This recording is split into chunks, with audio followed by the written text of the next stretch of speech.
Good morning. We are continuing to look at Jesus' ministry as recorded in the Gospels. And today I want us to take, in essence, a little bit of a break from the scriptures themselves, and I want us to talk about the Gospels themselves, okay? And so we're going to spend some time doing that for 2 sessions anyway, in 2 parts. So this will be the first of 2 parts talking about the Gospels. Now, the first question, of course, is, why are there 4 Gospels? Why isn't there just one? And that's a complex question. But before I get into that, let's talk a little bit about what the church originally used and had for Scripture. Okay, once the New Testament was written, once the New Testament books were done, and basically it was pretty much settled what books were in it. There was some variation over the early years about which books were included, depending on which church you were in or not. This is something that is not talked about much, or thought about, I don't think. But the Christian Bible, if you want to call it that, the Christian scriptures in the early years of the church were all in Greek, okay? Old Testament as well as New. That's something that's not really thought about or talked about. See, the early church did not use the Hebrew Scriptures. In fact, the vast majority of Jews in Jesus' day did not really use or know the Hebrew Scriptures, okay? Most Jews in the Roman Empire in Jesus' day did not live in Israel. Most were scattered all over. They were in the diaspora. They were scattered as far west as Spain, as far east as India, as far south as into Africa, and as far north, even as far as Gaul and even England. Okay? And most Jews did not know Hebrew. All right? Even most Jews in Palestine or Israel in Jesus' day probably didn't know much Hebrew. Their daily language was oftentimes Aramaic, which is fairly closely related to Hebrew, but it's not Hebrew per se. All right, so Jews were primarily, most Jews were using what's called the Septuagint for the Old Testament scriptures. That's the Greek translation of the Hebrew scriptures that was done some 200 years before Jesus. Okay? So that's what and most of the quotes that are cited of the Old Testament in the New Testament are not Hebrew quotes, they are Septuagint or Greek quotes. So keep that in mind. So the early church, its Bible, its scriptures were entirely Greek. Okay, so keep that in mind, all right? So it's not surprising then that because if you're looking at the Old Testament scriptures in Greek, that all the New Testament is going to be written in Greek also, that the 4 Gospels are in Greek. Okay. So let's get to the thing of why are there 4 Gospels? Okay. Well, an analogy I would give to you for that is, why do you have 2 eyes? Why wouldn't one eye do just as well, right? Why aren't we cyclopses? Why do we have 2 eyes? And the answer is really quite clear and plain, isn't it?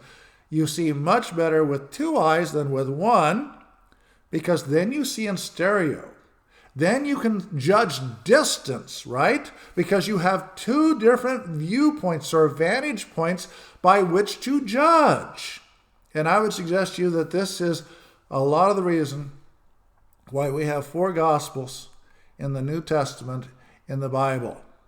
We get a much clearer view of who Jesus is and what he came to do, his ministry, his life, and the gospel, because we have 4 different vantage points. Now, there's another division here between the Gospels. There's kind of 2 groups of Gospels. There's something that's called the Synoptic Gospels, which is Matthew, Mark, and Luke. Those 3. And synoptic is Greek for meaning seeing together or seen together. And that's because Matthew, Mark, and Luke have a lot of similarities to one another. They share a lot of passages, a lot of episodes, a lot of the miracles and everything. They've got a real similarity to one another. And so they're thought of as the synoptics, seeing together. However, even among those, each gospel, Matthew, Mark, and Luke, each one has its own vantage point.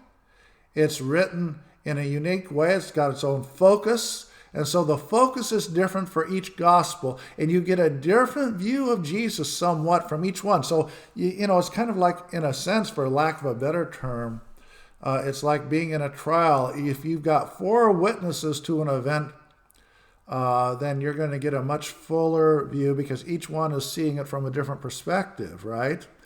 And so you've got that. So you've got the Synoptic Gospels, and then there's John. And John is the gospel that is most different from the other 3, right? And we're going to get into that. It is quite different, and that's a good thing. Let me tell you, it's a good thing.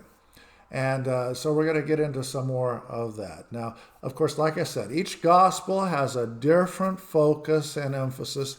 Each one was written in a different place and has a different audience, okay? And you also have to remember that, we're seeing things from a perspective of having printing presses and the internet, and where we can really put something around quickly. And you have to remember that back in Jesus' day and up until the point that we had the invention of the printing press, which is just a little bit before Martin Luther's day, it was a very difficult thing, circulating written texts and writing them. Because remember, everything that you don't have printing presses, so you have to, if you write a book, then if you want somebody else to have it, somebody has to copy it. You have to have a scribe, for instance, to copy that. And not only is that difficult and time-consuming, you need a skilled scribe who knows what he's doing, who's very literate and knows not only that, but then on top of that, it also was quite expensive, all right? The writing materials were very expensive, especially if you're writing, for instance, the Old Testament or the Torah and Old Testament writings were written on lambskin, and that's very expensive, very difficult. For instance, even today, I believe that if, for instance, if you're a synagogue and you want a newly copied copy of the scriptures, for instance, the Torah, if you want a copy of the Torah produced in the traditional way on lambskin, on sheepskin, if you're going to have a scribe produce that, I believe that the cost is somewhere around $10,000 to have one done. Okay? That's not very cheap. And so it's very difficult. And so you can understand why, for instance, and so each of the Gospels, especially the first 3 Gospels, they were not necessarily, people didn't have access to all of them at the same time in the early days, of course. And so you have to keep some of that in mind. Let's start by looking at a few things, the differences between the 4 Gospels. Let's start with Matthew, just offhand. It was written traditionally, and now I want to say a word here about what I'm going to present to you. Okay? What I'm going to present to you is not what modern scholars often present. Okay? I'm going to give you the other side. What I'm going to give you is my understanding of what the early church fathers understood, what the early church believed about the Gospels. Okay, this is what has been handed down to us for almost 2,000 years. This is the testimony of the church. This is what has always been believed, okay? And the reason I'm not presenting to you is what scholars often say is because that's out there very prominently nowadays, what so-called scholars. And of course, many of the scholars are atheists, very skeptics, they're skeptical. And one reason why I want to present this is because I don't think it gets enough notice about what the church has tended to always believe about the scriptures and its evidence. We've got a lot of evidence about a lot of these things. And the problem with modern scholarship is that it's based upon such things as textual analysis.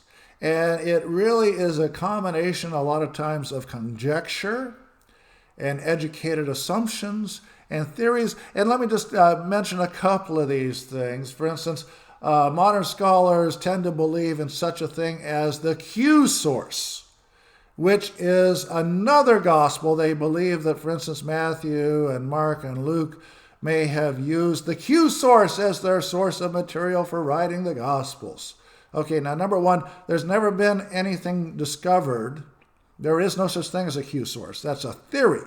Okay, that's all it is. It's a theory that there was a Q source of maybe quotations of Jesus' speech and teachings. But there's never been any evidence for it as far as we've never found a piece of the Q source. We've never found anything like that, okay? Also, there's other assumptions that they use, which I would challenge, that you cannot believe as absolute gospel truth. One is that basically they tend to believe that the shortest text is almost always the earliest, or that almost always the earliest manuscript is almost always the most accurate, okay? And those are assumptions. And there's a lot of good reasons not to believe this and why the church historically has not followed anything like this, okay? So what I'm presenting to you is my understanding of the ancient church's beliefs about the Gospels, what the church has believed historically, what the ancient church fathers have said in their writings going back as early as almost 100 AD. In essence, going back almost to the very point at which the Gospels were written. So that's what I'm trying to present to you. So let's start with Matthew.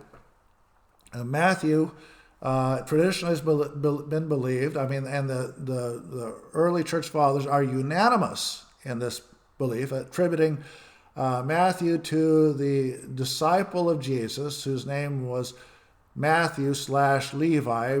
Matthew is what we know him by, but Levi was his Hebrew name, which also would suggest probably he was of the tribe of Levi. He was a Levite, but he was a tax collector, is what the Gospels tell us, right? He was sitting at a tax collection booth near Capernaum when he was called by Jesus to become one of Jesus' disciples. And so that's who we believe wrote Matthew, and it's first in the New Testament because the church has traditionally believed that that was the first gospel written also. Its focus is that it's what's sometimes called the Jewish gospel, in that it's written specifically linking the Old Testament prophecies about the Messiah to Jesus. Okay, so it really is the transition from the Old Testament to the Gospels, to the New. And so it's viewed to be the earliest gospel written by the disciple of Jesus, Matthew Levi. And tradition has said that Matthew was asked by Jewish Christians in Israel, in Jerusalem, to write the gospel. All right. So then we come to Mark. Mark was a Jewish Christian who was an associate of Peter, Paul, and Barnabas. Okay. And so the church fathers have said that Mark wrote the Gospel of Mark. He's not one of the 12, although some church tradition counts him as one of the 70 disciples of Jesus, a bigger group. He's younger. He's called John Mark. He accompanied the first record that we have of him, or like in Acts, he accompanied Barnabas, who is his either his nephew or his uncle or his cousin. He accompanied Barnabas and Paul on their first missionary journey, but then Acts tells us he turned back, and Paul had a problem with him at certain points, but eventually Mark was associated and traveled with and ministered with Peter, Paul, and Barnabas. Okay, so really, really highly tied in. The Coptic Church, the ancient Coptic Church, which is the church in Egypt even today, says that Mark was its founder, its first bishop. So Mark was probably written in either Alexandria, Egypt, in Antioch in Syria, or in Rome. And you'll notice that those three places are at least three of the four largest cities in the world at the time. The only one that's left out of that is Ephesus. And Mark has traditionally believed to written the Gospel of Mark, and it's believed that it is primarily based upon Peter's testimony about Jesus' ministry. Okay. Luke is, let me say one other thing about Mark. Mark is really focused on the suffering Messiah. That's its focus, whereas Matthew is focused on connecting the Old Testament with Jesus and the Gospel. Okay. Luke is quite different. It's the longest Gospel. It was written a little bit later, undoubtedly, than Matthew and Mark. Luke is a Gentile Christian, a physician, has been educated as a physician. He was a companion of Paul, and we see him accompanying Paul in the books of Acts that Luke traditionally said wrote. Acts is famous for the I passages where where the writer of Acts shifts to including we or I. We went here and did there. So including him in the part of the journeys of Paul. And so it's written from a Gentile perspective. And it says that he really undertook a detailed analysis and search of Jesus' life and the early years of the church, and this is the result. Also, tradition says that he spoke to many of Jesus' relatives about what went on. Okay, we sometimes forget that, but we have to remember that a lot of Jesus' relatives were living for decades after Jesus, okay? And they were leaders in the church. That includes Jesus' brothers, his cousins. It includes Mary, his mother, other people. So Luke, the Gospel of Luke and the Acts of the Apostles, written by the same author, is really a careful collection of everything. And so it's got more in it, including, of course, more about Jesus' birth, and then going on after Jesus' death and resurrection to the early church, especially focused on Paul. One of the interesting things about Luke is the speculation, and I think there's some pretty good basis for thinking this, that Luke/Acts was written, perhaps, as a legal brief for Paul when he's going to stand trial before Nero, the emperor of Rome, when he has been under arrest and he's been taken to Rome when he appealed to Caesar. I think there's a pretty good basis for thinking that is the case. You'll notice that Luke is the one that's addressed to a person. Luke and Acts are both addressed to Theophilus. And now that could be, Theophilus is a Greek name, it's lover of God or friend of God.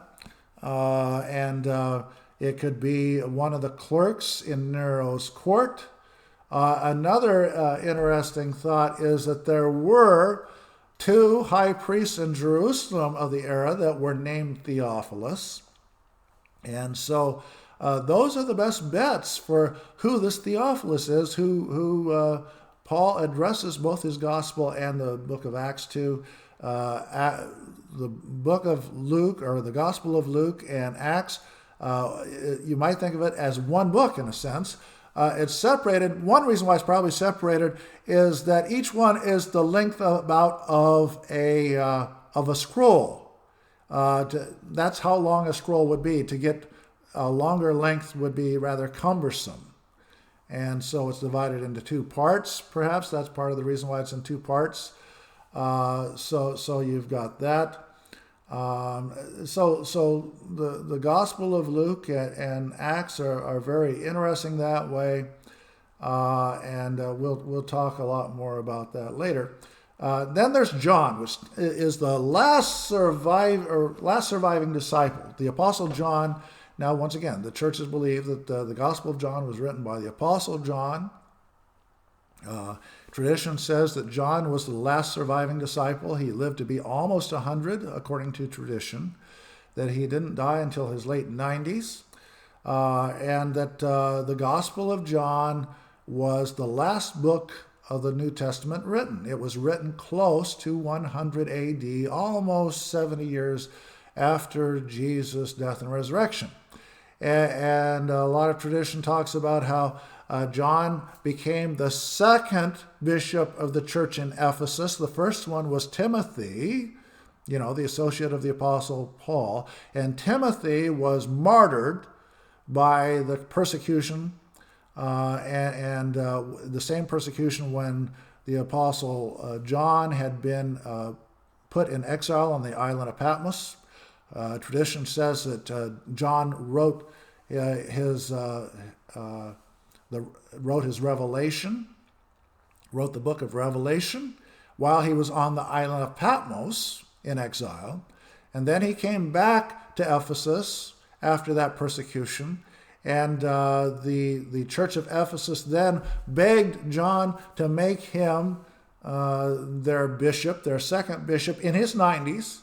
And then they asked him to write his gospel, which he did. That's what a lot of what tradition says. And so the Gospel of John is the last word of the New Testament, you might say. And that's one reason I would suggest to you why it doesn't have a lot in common with the other three Gospels.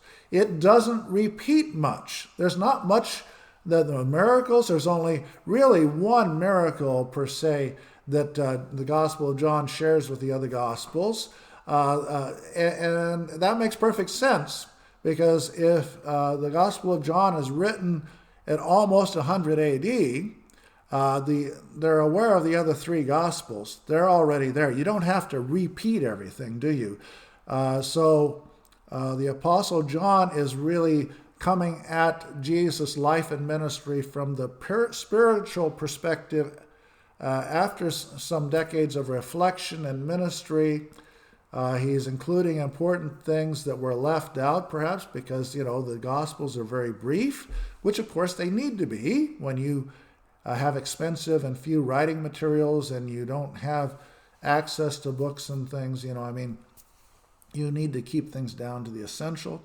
So John is the last surviving word, or the last word of the New Testament and of the Gospels in many ways. And so I just want to leave that with you. Okay, that's kind of an introduction to the four Gospels.